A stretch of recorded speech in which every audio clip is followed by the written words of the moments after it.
Hello and welcome to the Ratnest podcast, episode number 10 with Zachary Yates. Hey, yo. Where's my air horn? Boy? Where's my air horn at? What's up, dude? I need my air horn, bro. There's one around here. Hit that number 11 button. Do you have that button? I don't know. No, we'll figure it out. So Zachary, Yes, sir. what's good, dude? Just out. We out here, bro. Oh, there it is. Oh, it just kicked There's on. Oh, that's unfortunate. We can't hear ourselves when we're talking We like out that. here. We got all, It's all right. lined up. Yeah, we're going to have to... Yeah, you go ahead and just keep hitting that. I think it probably cuts in. Oh, is it like muted or something? No, actually, it's not showing up at all.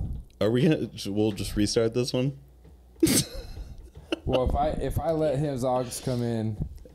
This is the We don't test. hear a damn can't thing hear in our mic. But then I can at least hear us. Just jumping on it, huh? Jumping hard. See that? I mean, at least we had the sound a minute ago, but that ain't there. It ain't there. All right. Hey, well, I'd rather hear you than that. yeah. We so- can edit that in. All right. Yeah, What am I gonna we lead got with? this. What the fuck do you want me to lead you with? I don't know, Fucking bro. guru. We could tell a fucking story, an anecdote.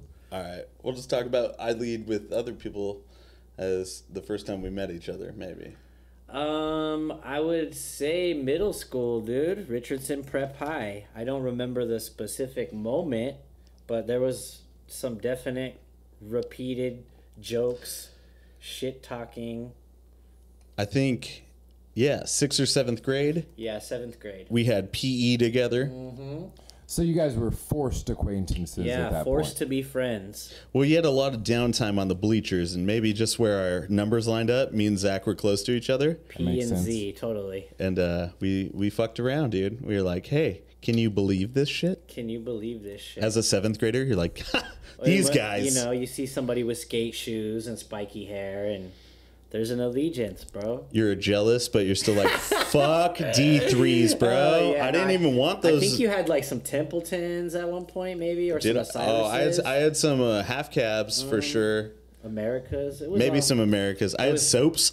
in junior high. I had a pair of soaps in junior high, that's for sure. Oh, the soaps, bro. Dude, Those what are the going- fuck is happening right Listen now? to him talking to the mic more. Is this a mic check? Mic check. Can't hear him. What's up with the Did the podcast the start yet? macrame, Had bro? the mic checked and then he stepped away. Yo. So definitely had some soaps. That's for Soaps. sure. I think, there's actually a small cult following around soaps right now, too. Like, They're coming back. I don't know that they're coming back, but there was a dude that was a soap pro. A And he still soap rocks pro? it. He's riding that into the ground. He's on TikTok. Yeah, like, he's like, that's his brand, bro. He's the He's the last only soap. writer for yeah, soap? Yeah, ever.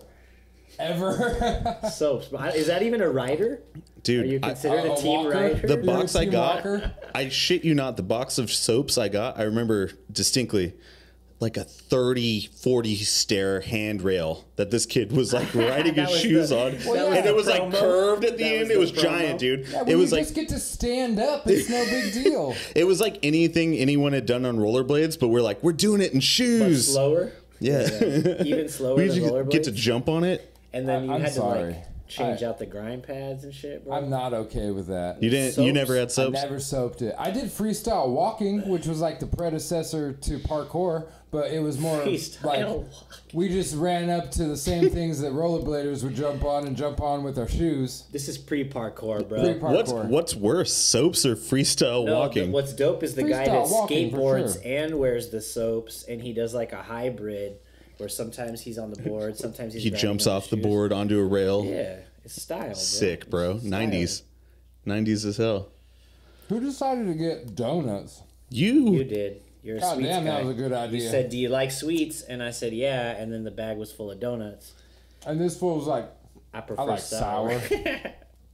I'm just saying. sweets ain't sour, Sour, bro. bro. Sweets ain't I'm sour. about like Sour Patch Kids all day. Oh, y'all, that's why you guys are on that side of the computer. It's an Is age that gap. bothering you, dude? It's not bothering me. It's just distracting me. It's different. Well, pull it up, Rat. Pull it up. Don't let it. Don't. I let mean, it I like it. distract our guests. I like it. I just Push it it up, gets dude. over me. It gets under me. Take that Why is down. it We so cannot have macrame? our guest unhappy. Why is it so macrame? Do you guys know how to Jesus. macrame? This is gonna be the most edited episode we've ever done. It's just gonna be like, there was a plant there. There's not a plant there. We had to change it for continuity. No, I mean, we're you gonna could let Ricky look like the The whole- prima donna that he really is. the Like whole- this plant is bothering The me. whole 8 minutes of soap talk probably can get edited out, right? Dude, we're gonna this is gonna be 2 hours. We're gonna break it down to 45 minutes, and it's gonna be great. And then- Golden. All right, Matt, let's jump right into this. Hey, let's jump right into this. Jump right in. We can't use that. You just can't sing it with the melody. No, I have they'll to catch it. I have to say it first time, or else it's not Jump real. right in. Hey, let's jump right into this. These little moments Jump twist. on it. Sorry, I've lived in the desert for a year, so there's a lot of Sinatra and Rat Pack shit. So I'm just like, everything is fine. Let's get some pizza, wine, and dine. Well, this desert is a luxurious place now, bro. It's vacation, Rat Pack. You know, the people got kicked out of Vegas. They had to go to another desert. Yeah. And then there's stories in the desert of Frank Sinatra, Sammy Davis Jr., like the Rat Pack trying to get like places next to each other, and complexes being like, we don't allow Jews. Yeah. And it's like, wow. wow, harsh. I learned that from a 97-year-old woman in the desert. Who was the Jew? Wow. Who was the Jew? Everyone except I don't Sinatra. think you're allowed to ask that Who you question. can't, yeah, I'm pretty sure. Is that an acceptable Wasn't the whole question? Rat Pack Jewish except for Sinatra? I He was think Catholic? Sinatra- Yeah, I'm Sinatra's pretty sure. Italian or Yeah, something. he's, Yeah, he's Italian. That's why the mob loved him. But he built like a whole community that was like inclusive because of that bullshit. So I don't know. There's some history out there a little bit. Raising awareness and breaking boundaries. He's like, Yes. I don't care what color these bitches are. That's live. They all look good to me. That's some Sinatra. Sorry. So This is we getting got weird already, dude. Soaps, Frank Sinatra. Soapy Frank. Hey, tell me how you guys met. You want to take this one? We met in middle school. We already said this. We had PE together. That's what we said like 5 minutes ago. We were talking about skate shoes, and we started talking about soaps. I was hoping that you were guys hoping would you were gonna jump finish back the into story the instead of just keep- conversation Yeah, so we instead of met- just blackball it right into some soap Soaps. conversation. Fuck soaps, Oh, bro. no, man. Let's just. I'm gonna go out there and put it on record. Fuck soaps. Like, All right. just walk There it down the is. stairs. I'll back you up. Just take Just the walk. Just take the stairs, bro. I'll back you It's up, dude. You don't easy. need to stand on the handrail. It's, like- called a handrail for a reason. An escalator cannot break. It can only become stairs, right? That's right. Hey. Rest in peace, Mitch Mitch. Hedberg. Impeach, dude. With the cheers.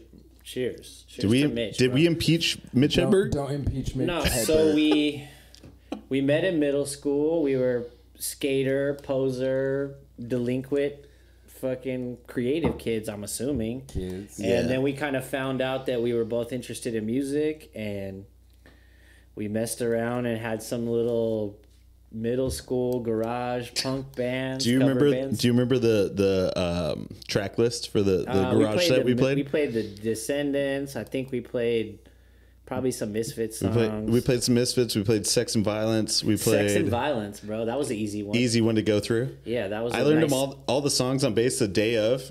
Zach was like, "This, it's just these notes." Just do this, bro. You're good. Just do this. White Minority. We played White Minority. I swear to God, dude, I remember this. That's a good one. And there's probably 20 of our friends we're trying to impress in 8th grade. Like we said, there's like a janky ramp setup, like a skate ramp setup. Yep. And everyone's kind of sitting all over the place, and we're just really trying hard to be cool.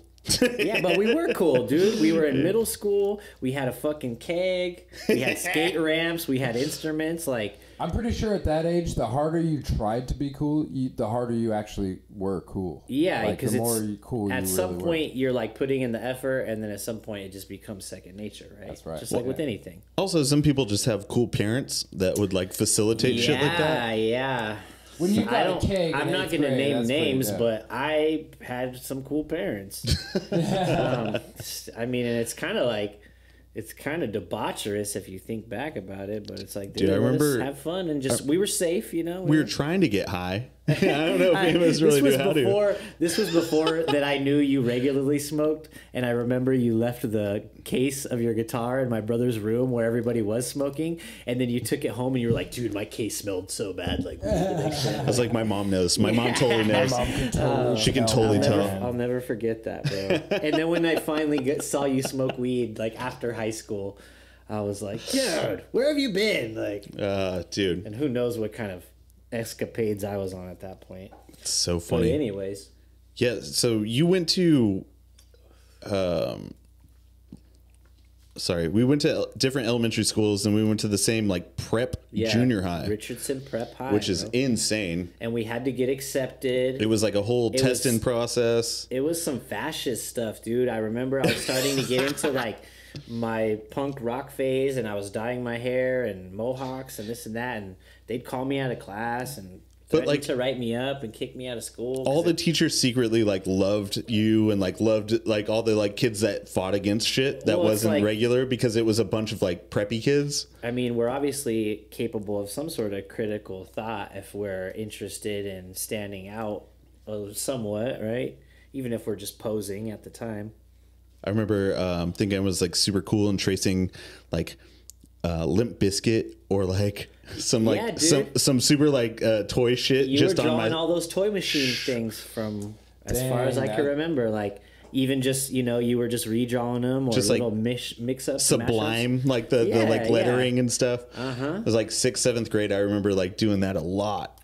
Well, and then like when we kind of bumped back into each other in print shop, you were like the boss in that class. We were like seniors in high school at this point, kind of juniors or I was seniors. I was basically failing school, and I had to take print shop just to try to make up some credits. And luckily, Rat's over there, like, just do this, do that. He was taking me into the dark room, like, yeah, hell yeah, like, that I class basically ruled. had free reign because you had free reign, right? Like, dude, that teacher was like, all right, Matt and Zach, go do this. Yeah, because you just took me under your wing. The other 14 kids in the class like had to sit there and listen to him talk, but we got to do like the developments and like getting screens ready and working in the dark room. Photo emulsion. Yeah, I got a job. My first job came out of that. I worked at this print shop called Minuteman in San Bernardino at the Carousel Mall. And I worked there for 2 years before I got hired at Applebee's. Yeah. Well, I left it for bigger and better things. Yeah, but bigger and more Applebee. It's so funny, dude. Like the shit we were introduced to in high school is insane. Yeah, dude. It's like super cool. It's like you have the opportunities to go any direction that calls you, right? Like, well, it was like when you were in that print shop, I had almost like forgot that you drew or that you were like artistic in that way. Like, and then you were like killing it in print shop, and you were doing breakdown, right? Yeah, you guys were doing shirts and all the like. Yeah, it was like the I don't know, the first wave of like everything I'm doing now, I guess, is just to make stuff and try to make an idea out of it and like give it to people that are working. At that time it was like bands, so I'd give shirts to bands and shit, and it was just like crappy one color shirts. Yeah, well, it was just DIY. You were doing what you could and what you wanted, right? Yeah, it was rad, and I thought it was the coolest shit. Like I thought I was like so fucking tight. Yeah, I thought it was tight. Like I remember getting the shirt, and like it seemed like it was kind of geared more towards like a kind of scenester. Yeah, it was pretty MySpace. But I didn't like. I was just like, it was the homie. Like it was your clothes, so I fucked with it, And it's like now, just thinking back of that, like. We were just DIYing, bro. Our own bands, our own parties, like. And now it's the same shit we're kind of doing now. We just have a hell of a lot more knowledge and experience and resources. Yeah, resources for sure. People we know that do certain things. Yeah, now our mom can't buy the keg. We have to buy the keg. So, dude. So let's put the listeners up to why we have you here. Like, you're more than just our homie from back in the day. Like, we've known each other for a long time. You've been producing music for a very long time. Quick shout out, Rookie actually produced the entire last album of MCJC, which was my hip hop career.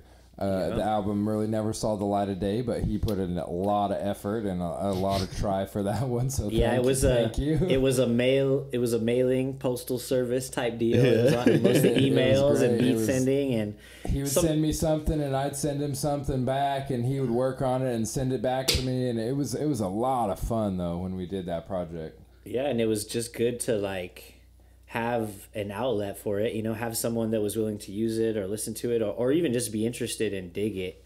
Because when I was living in Arizona, and there really wasn't a lot of people into this scene or this type of music, or what, you know, just not really a culturally or artistically poppin' spot.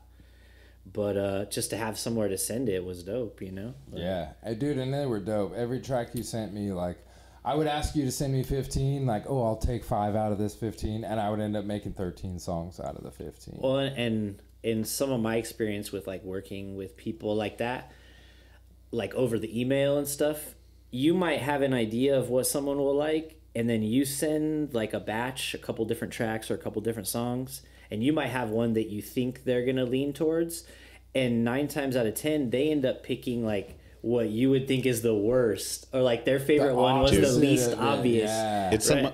it's something we've talked about on with like artists, that every time you do a show and your shit's on the walls, the piece that you like the least is the piece that sells first. And it's like, when they buy it, you're like, if you talk to them directly, what lent you to this one? Like, why did you like this one? No, I just liked it. It's like, oh, or they're bringing some attributes to your attention that maybe you didn't notice about it, you know? And, like, we just have to do what we do. Like, we have to do what's comfortable, what feels good, what we like to do. And once we put it out there, like, it's not really ours anymore. It's not up to us, you know?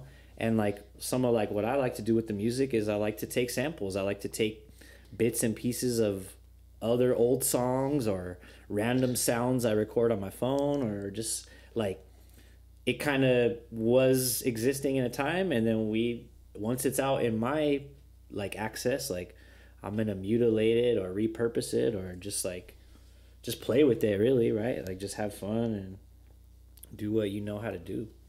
So when we were younger and we were playing like rock bands, because we never really like fucked with like electronic music, it was always like straight up bass guitar and stuff. Yes, sir. Little 3-piece punk bands and stuff. Yeah. Where was the transition for you that really got you heavily like into sampling and like doing electronic music? Well, before I ever got a guitar, my first guitar when I was a teenager, I had always wanted like turntables. I had always been attracted to, you know, you had an older brother that was probably like into break dancing and hip hop and shit, or what? He wasn't into breaking, but he would bring me like Wu-Tang tapes and like DMX tapes. Like, he just kind of became a source for, like, at the time that was kind of like rebellious, you know, right? Like it was hard. Like, what was the counter side? Like, what do you mean? Like to like the pop side, it was like, all right, there's like, what was the comfortable music before? There's ska or there's Wu-Tang. Like, there's like two different things happening at the same time. Oh yeah, like, I guess it would have been like Blink-182 kind of, or something like that. Like, I don't know, like the other music I was into. Yeah, just like when I grew up, my parents and people that I grew up with were listening to like rock, like the Eagles and Steve Miller, Tom Petty, Billy Joel, the Cars, whatever. So that music's all like comfortable to me, and I love it. But like, I always just remember being like drawn to like the turntables, and like they were just manipulating it, like they were fucking it up, you know, like they were taking it and repurposing it, and it was just like creating its own thing. But before I got the guitar, I had wanted turntables and all that stuff, but my parents weren't really hype on that because they didn't get it. Like, I could play the guitar and learn a song, a Lynyrd Skynyrd song or AC/DC song, and they'd be like, "Oh, you're getting better. Like, you're playing this song." Like, they could see the improvement. They understand the progression. They weren't really gonna just like know what I was doing while I'm just scratching a record, right? So the guitar was the entryway, and that was like the first thing that I got my hands on and just played and learned and tried to mess around with. And then like I fell back into like my Sublime phase, right? And like went through my punk phase, went through my like stoner reggae phase. Came back, Well, and like they were using samples, like like KRS-One and all that shit. Yeah, just like little snippets. So like the sampler, like they would just have like, you know, like at the beginning of Smoke Two Joints, there's like the narrative about the people living in this room. Thing. It's like an old movie. Yeah, and so that's just like a sample, a long sample. So like I was interested in that, like, oh, we could have our punk band, we could play, and then we could have this machine over here, or we could play a movie quote or like sound effects or whatever. Do you remember seeing any bands that like kind of did that, or like even artists that like they had like breaks where it was like narratives or like samples of old movies and stuff kind of laid over everything, where you're like, yeah, that's fucking tight. Yeah, well, like Sublime was doing it, obviously, and Pretty Girls Make Graves. The drummer was using the best band. The drummer was ever. using the SP505. Shout out, which was like that was my first sampler too. So I remember seeing them live, and he was like triggering loops and stuff, and they would almost use it like a click track, right? Like that was like a media track, and then they would play along to that and kill it and cue it in and out. Like, I mean, there's a lot of people that really use sampling and use all, The only time I got to see Pretty Girls is at Amoeba, and it was like on that weird stage in the back, and everyone stood in the aisles, and it was for that album with the ice cream cone, which I wasn't really like pumped on. Vital. Yeah, when it came out, I was like, like it's not as good as the last album. Like now I love it, but it took a minute to like grow on it, right? But we went and stood in the aisles and watched them, and I still just fucking best band. Oh yeah, so good. Well, I saw them at the Glass House, and I don't know if Alon Vital was out the first time I saw them. It may have been. They may have been on tour promoting that, and then they came back the next year when they were breaking up. They did a farewell tour. They basically ended after that album. They did a farewell tour. So I saw them like 2 years in a row, both at the Glass House, and that was amazing. They rule, dude. Well, yeah, and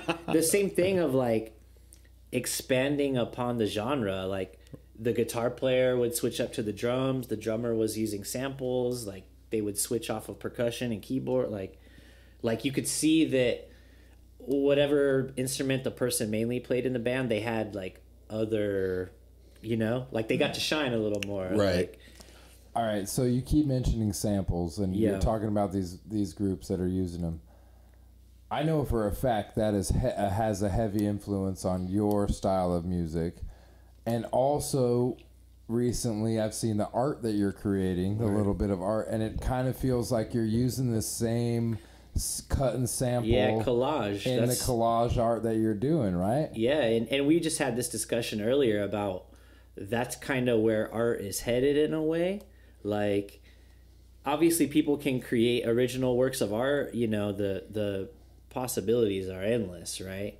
But to kind of like work upon something or expand upon it or like bootleg it or flip it or mangle it, like that's, I don't know, there's like an unpredictability about it, but there's also like a comfort to it, like, I don't know, it's kind of like, and you're paying homage, like it's a reference. Yeah. And not everybody will get it, but it's like... Well, I can't help see the association between, like, taking a magazine and chopping out pictures of it and throwing it on a collage. Yep. Or taking a song and chopping out little pieces of it and throwing it in a collage of other chopped up songs. Like, I feel like it's super therapeutic, like to chop shit up and like put together your favorite parts of stuff, but while like ripping stuff apart, and like even textures and patterns or brown paper or like backgrounds, and you get to decoupage this shit all together, and it feels like a child's like artwork, but it means so much because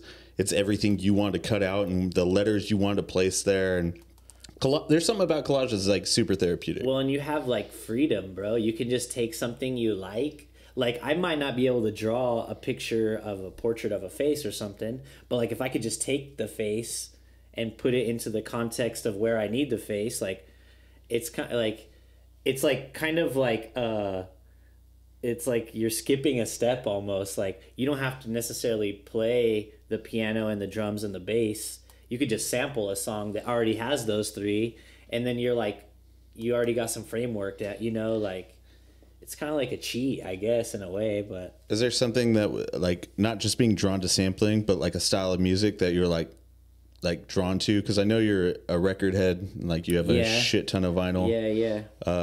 Just like old jazz or soul or like stuff like that, that just those horns or something that you were drawn to. Because I felt like when you were younger, you used a lot of that. I don't know if that was like a sign of the times or if it was something you just were like, oh, like vibing the horns off of. and stuff Yeah. or something. I think the horns are just like punchy and they're easy to like. They really stand out, you know. So like, if they're in a full track with a full band, the horns are always kind of like bright, you know. So it's and they're really percussive and punctual, you know. So like, brr, brr, brr. And those are kind of some of the things that like. When people were first starting to sample, like horn stabs, like James Brown, you know, right? Like it's just that hit. It's just a real like, yeah. You know, it has a real like, I don't know, it's grabby presence to it. Yeah. It has a inflection, like, yeah. But I mean, like these days, I'm sampling anything. Like, the weirder the better, really. Like, and ideally, I want to get like less dependent on the records and kind of more like get back with the keyboards and the guitar and get back in there and like, you know, chop up my own maybe sounds. sample your own shit. Yeah. Make my own like, and that is more work, you know. It's a lot easier for me to take a James Brown record and get some cool drums off there and get some horns and layer them up, and I got something going. As opposed to like if I gotta play drums and I gotta play bass and it's a little more work, but it is more yours, you know. It's more. Hey, well, no matter what you do, the songs that I've had, I got a couple on my record that are complete samples. Yes, sir. And then a couple that are like completely your own. Producer. You drove everything. Keyboard beats. Keyboard beats, guitar parts, everything. It works. So yeah. I think the biggest part about the music that I hear that I like of yours is you just let it do what it wants to do. Yeah, you gotta let it dictate. Like, because once again, you know, if you're kind of building upon something or you're building something, it already comes from somewhere. It already has like a feeling and a direction.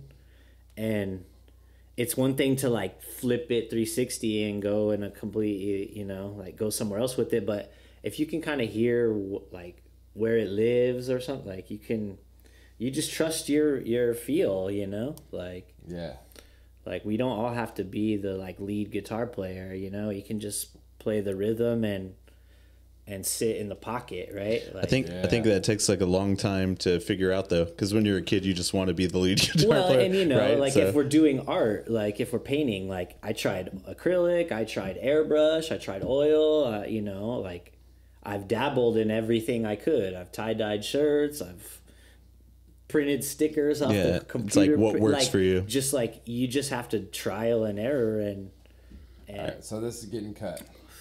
So I can eat it. We could talk about the cupcake story, dude, but it's just going to go into a lot of prepubescent dick touching. Like American Pie type shit. Yeah. I used to eat Hostess cupcakes.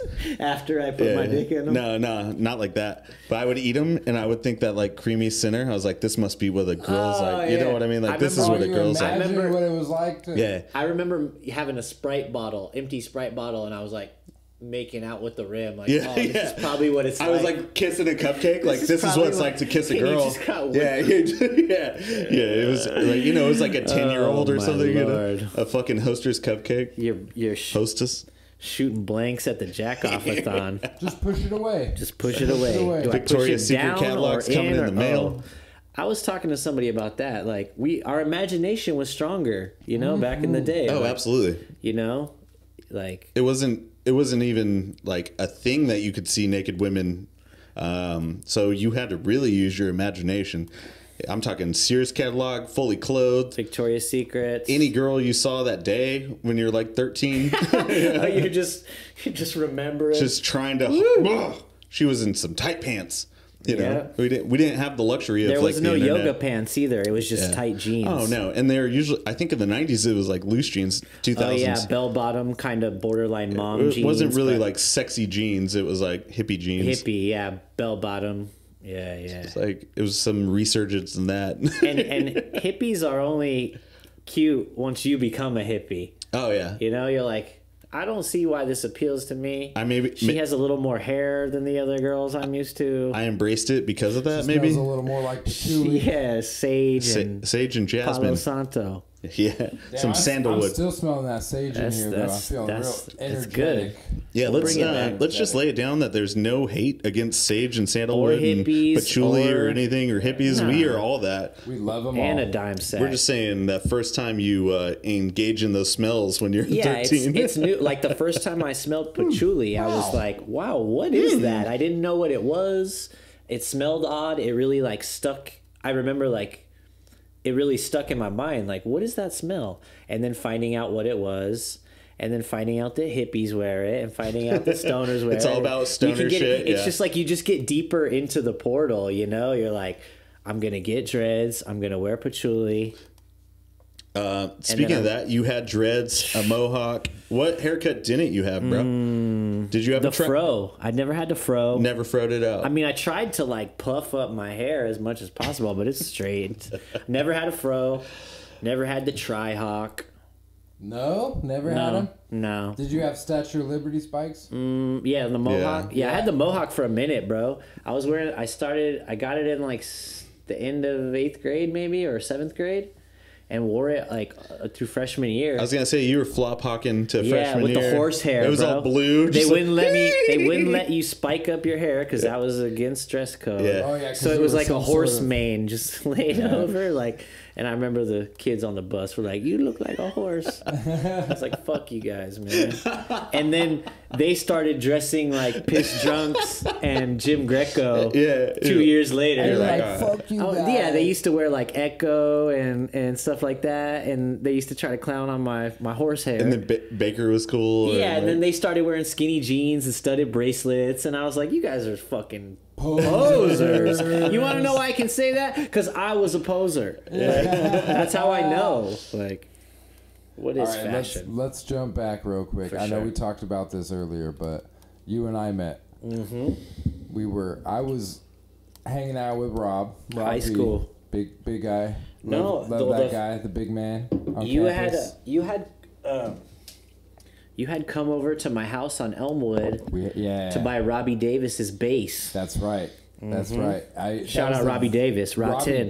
Rotten. If he sees this, who knows? We'll shout him out. We gotta get him on here, huh? Yeah, probably. Cool. Probably. It's probably not a bad idea. I swear every time I go out to the bunkers, I see a new piece out there. That's probably a good interview. I think he was tattooing a little bit, if I'm not mistaken. Okay. So, I mean.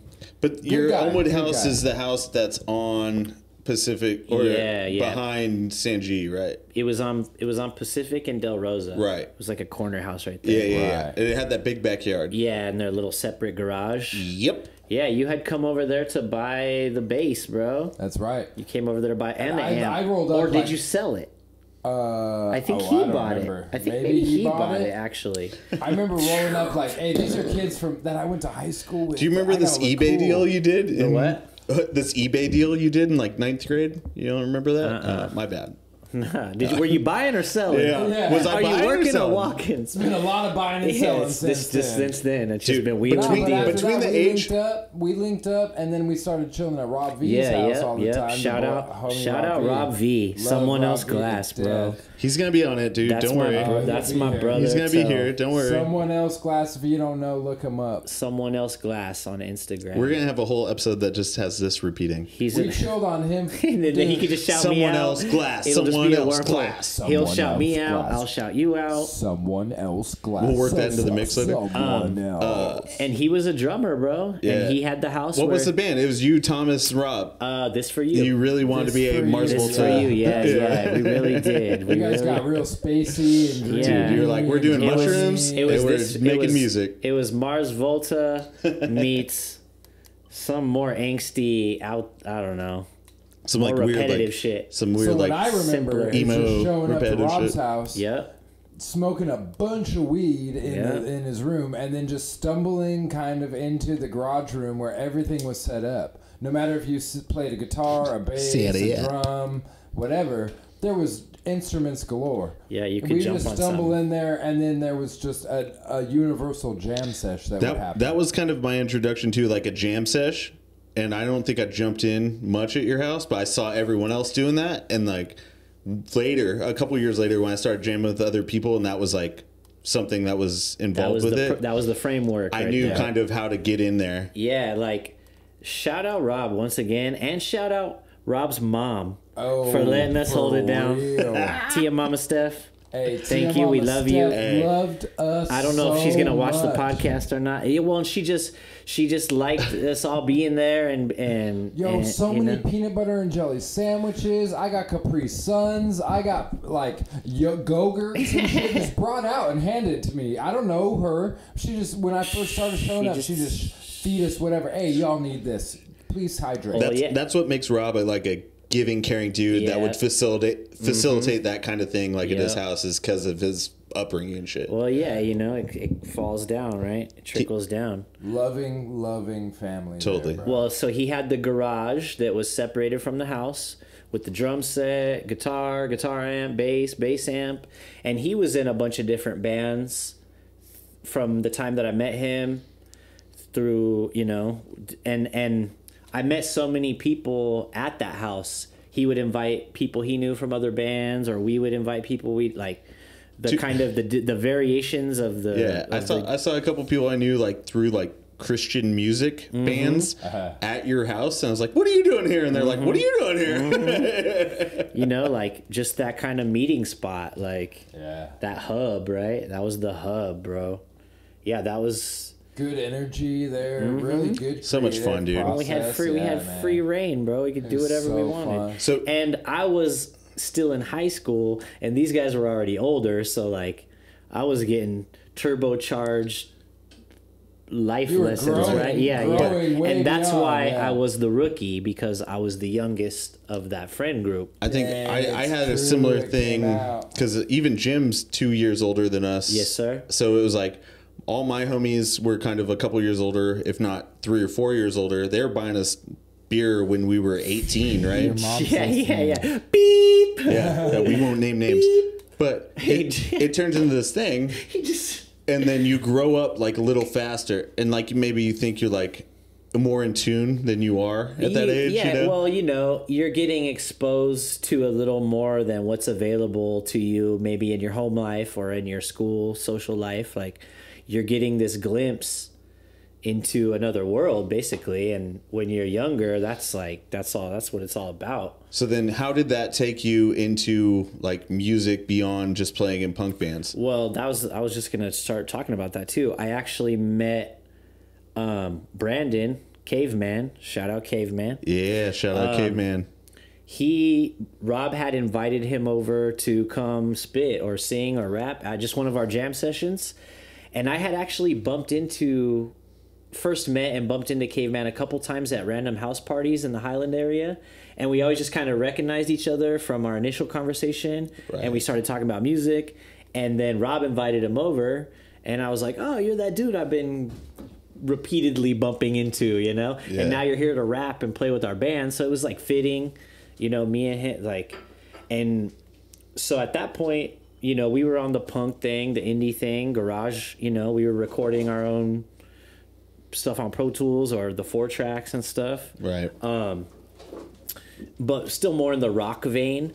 Well, Brandon and his crew, Anunnaki Bloodline, shout out the fucking the Holy Grail, old Anunnaki school. Bloodline. The OG Machina, San Bernardino. Offbeat, Morph, Caveman. Just look it up or just DM me. I'll get it to you. But anyways, they were doing the hip hop stuff, but they were recording at home. They were making their own beats. Kind of the same approach, the DIY, independent, self-produced, learning whatever you needed to do to elevate your product, So coming off of, once again, I had always wanted the turntables and the beats and stuff. I just kind of ended up going guitar because that was what was accessible. And when I saw them, what they were doing, I was like, yes, this is kind of what I've always wanted to do. And now I have some people to learn from. Well, they were just starting to get into live music. Brandon hadn't played drums at this point. So with my live, more rock kind of background, I guess you would say, he benefited from us exchanging knowledge, Right. And so I kind of took that hip hop shit and ran with it. I was gonna say, that's the change kind of from live rock music to more of a hip hop driven. Yeah, because besides the fascination with wanting to be a part of it. Yeah, well, and it was I could do it myself. I didn't have to have a band and I didn't have to wait on people to show up for practice, or, you know, it made things easier. Like I could more rapidly get to like somewhat of a finished product. You know, you're in a band and you're jamming and you're changing riffs and stuff. Sometimes it takes a while to hammer that stuff out. And by the time you guys play a song 100 times and record it 10 times and tour it, it's like you hate each other because it's like before it even gets to be anything. Yeah. Before you guys have more invested in it than you've even given a chance for it to kind of pick up its own momentum, you know? So like I could just get stuff done quicker and kind of get further along with a product or somewhat of a product. Like, so speaking of producing a product. Yes, sir. I don't mean to dive into it and be that guy, but no, let's go. When you go from let's jump right into it. Like for instance, my jump album, right in. I remember just hitting you up like, "Hey, bro, I need 10 to 12 tracks." Yes, sir. What do you do at that moment when you get someone hitting you up like, all right, I need a bunch of tracks for an album, or I need this banger for this track and I need it in this style? What is your process? How do you jump into that? I mean, generally, like when I have free time, I would just I would make beats. And like always in the back of my mind, there's like a rapper on it. You know, they're kind of meant for an MC. You hear the melody like the whole time almost, or what? I just kind of maybe am mumbling, kind of like a little like. Because I've seen you MC and I've seen you fucking put shit out there that you're kind of just spitting that it doesn't really make sense. Yeah, but the melody or the rhythm is there. Yeah, you're just letting it out. Like, you know, like. I love the beat scene. I love instrumental producers. I love how far that genre can go. But my initial influences were Wu-Tang. So like it's about the lyrics. Like and back at that time, the beats were like kind of more primitive, simpler. The equipment rougher, was it was a lot more just a sample. Yeah. Like, you know, the limitations. You can't polish it the way you can now. So the beats were kind of raw and sparse, right. So the MC was the one to like elevate the track to a song. But that sample was the hook. Like that cut is the little piano part that you remember or whatever. And I don't want to name names, but like a lot of popular rappers out now, you could tell that the lyrics aren't really doing the work. The beat is doing the work. Yes, you know, sir. the drums are popping, the synths pop, like the beats are like beats are dope because that's just music, you know? It's just like who raps over it is what really determines like what, like, you know what I'm saying? Who's like, making the money off of it, really? If it's instrumental and it works like that, like that's beautiful. But like in my mind, it's always with the intent of somebody spitting on it. So I just make beats, you know, go through records, collect sounds, arrange them, save them. Sometimes I don't save them. Sometimes I just get in there and do it just for exercise. But I just build this folder, right? This folder on my computer of beats, and they got different names and dates and references to when I made them. I think that's like pretty parallel to like artists who are illustrators that just draw and draw and draw.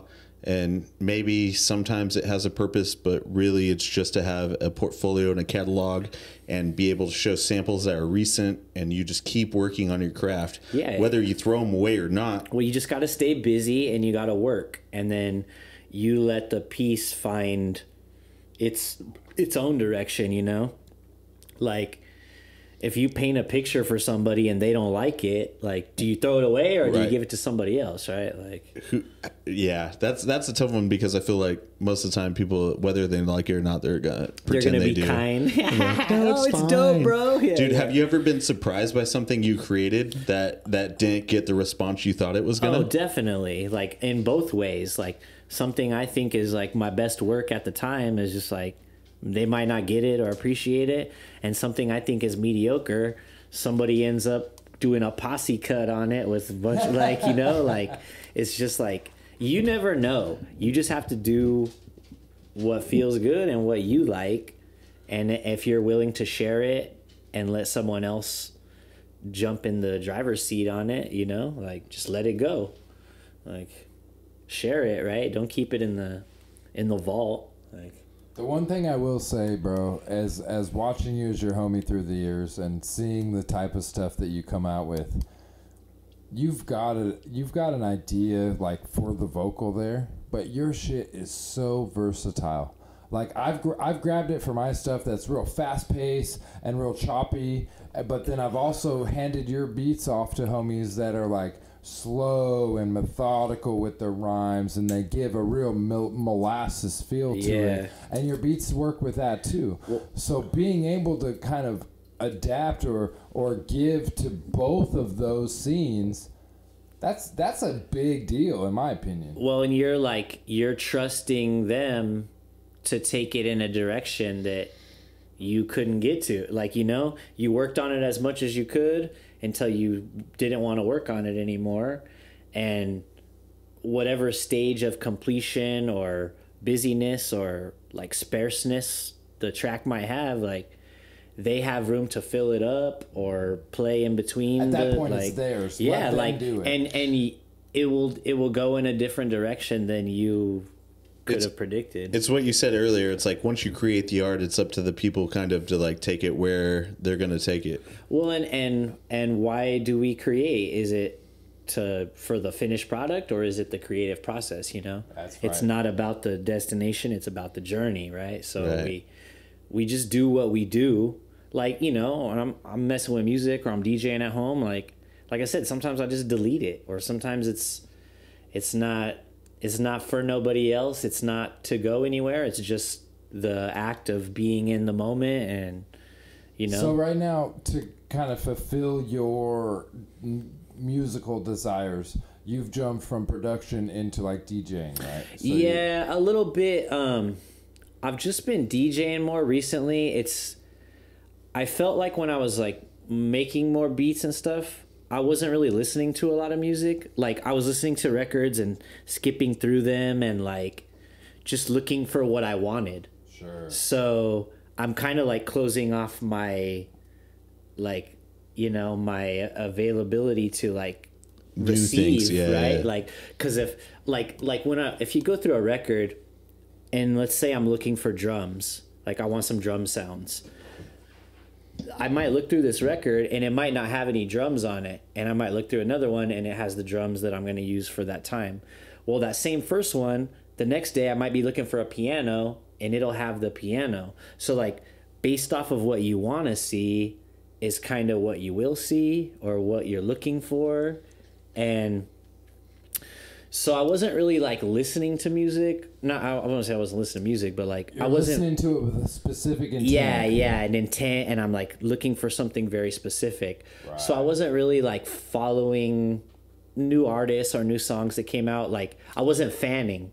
Like I wasn't being a fan, you know. I was being a producer basically, and it's just like been fun to like get on the decks and play songs, like just songs you like, songs I like, and ultimately I'll be integrating my beats into that and doing like mashups or whatever. But it's just a different flow, like, you know, making. Is there something like you're really stoked on right now, or like doing shit like the way like working, not just by yourself, but is there something that's kind of been like, I don't know, making you want to do more work, or is it just kind of? It's been this DJ thing, just getting this little DJ controller and not necessarily having to make all the beats. Like I can just go find every dope song I like of beat makers I like or bands I like, and I can make like I'm still doing like a very hands-on splicing effects. Like I'm still like manipulating it really hard. You're still in control, just